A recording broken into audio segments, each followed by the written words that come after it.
клипса в нос и мяч под спину. Работает ли устройство от храпа? Сам храпящий не высыпается, получает гипоксию мозга, чувствует себя усталым и разбитым. Его близкие также страдают, так как тоже не могут полноценно высыпаться под подобные орлады. Естественно, все ищут способы справиться с подобной проблемой. И на сегодняшний день есть огромное количество разнообразных приспособлений, которые должны, по утверждению их производителей, помогать решить проблему. О том, насколько действенны эти методы и что надо предпринимать, чтобы спать самому и давать высыпаться близким, рассказал Н. Врач-отоларинголог Владимир Зайцев. Спрей от храпа. В первую очередь реклама предлагает нам для избавления от храпа различные спреи. Эти препараты увеличивают тонус мягкого неба. Человек нередко храпит из-за того, что у него провисает мягкое небо, которое становится дряблым и вялым. При носовом и горловом дыхании небо вибрирует. И действие спрея как раз направлено на то, чтобы появилась тонусность и исчезло провисание. Да, средства неплохие. Но стоит понимать два важных нюанса. Во-первых, к ним может развиться привыкание. Во-вторых, мягкое небо бывает устроено так, что его каемка изначально небольшая, поэтому сколько ни брызгай препарат, он попросту не достигнет цели. Как правило, подобные средства активно используют в поездках. Например, они отлично подходят для длительных перелетов, поездок на поездах, в командировке. Эффект от них сохраняется неделю. Никакого длительного или накопительного эффекта от их использования ждать не приходится. Ну и, конечно же, стоит понимать, что это только временная симптоматическая терапия, никаким лечебным действием такие препараты не обладают. Клипсы, браслеты, пластыри. Также широко применяются от храпа и различные устройства, клипсы, пластыри и браслеты. Вторая причина, по которой может раздаваться храп по ночам в спальне, искривленная носовая перегородка. И большая часть устройств призваны как раз решить эту проблему. Клипсы и пластыри сдвигают крылья носа и увеличивают дыхательный объем полости носа. Внутри лейкопластыря есть металлическая полоска. Он небольшой, а металл все время стремится расправиться в носу, увеличивая площадь дыхательных полостей. Это неплохое средство. Его, кстати, взяли на вооружение и многие спортсмены. При аэробных нагрузках им необходимо хорошо дышать. Такие пластыри, нередко выкрашенные в цвета, близкие к цвету кожи, активно используются и совершенно незаметны. В них встроены пьезоэлементы и датчики, которые улавливают звуки. Как только человек начинает храпеть, прибор дает небольшой разряд и храпящий просыпается. В результате он может просыпаться за ночь так бесчетное число раз. А это для здоровья не лучший вариант, так как из-за недостатка сна можно и вовсе сойти с ума. Ни пластыри, ни клипсы, ни браслеты не обладают лечебным эффектом. Подушки и прочие устройства.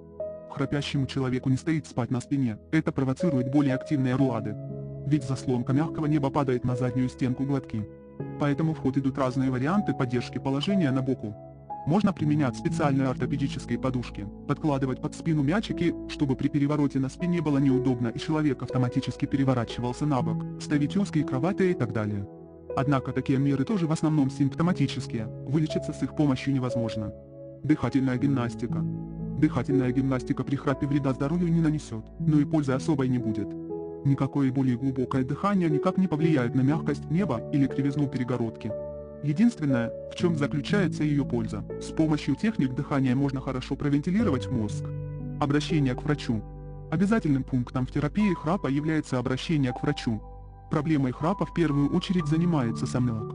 Он диагностирует проблему, проводит специальные исследования и обследования, например, полисомнографическое, чтобы оценить ночное апноэ, развивающееся на фоне храпа. Следует внимательно изучить количество остановок дыхания, чтобы понимать серьезность и тяжесть ситуации. Дальше к делу уже подключается лор. Причем это может быть как лор-терапевт, так и лор-хирург. Последний предложит операцию, если искривлена перегородка, он ее выровняет.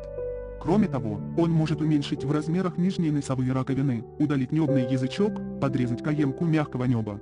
Если причина храпа кроется в крупных небных миндалинах, он может удалить их полностью или частично. В этом случае воздух начинает проходить нормально. Специализированная терапия. Одним из наиболее действенных способов лечения храпа и последствий ночного апноэ является СИПАП-терапия. Это специальный аппарат, который следует размещать на прикроватной тумбочке, желательно, чтобы он стоял на одной плоскости с человеком. В нем есть специальная маска, которую человек должен надевать, если чувствует, что начинает храпеть или перестает дышать во сне.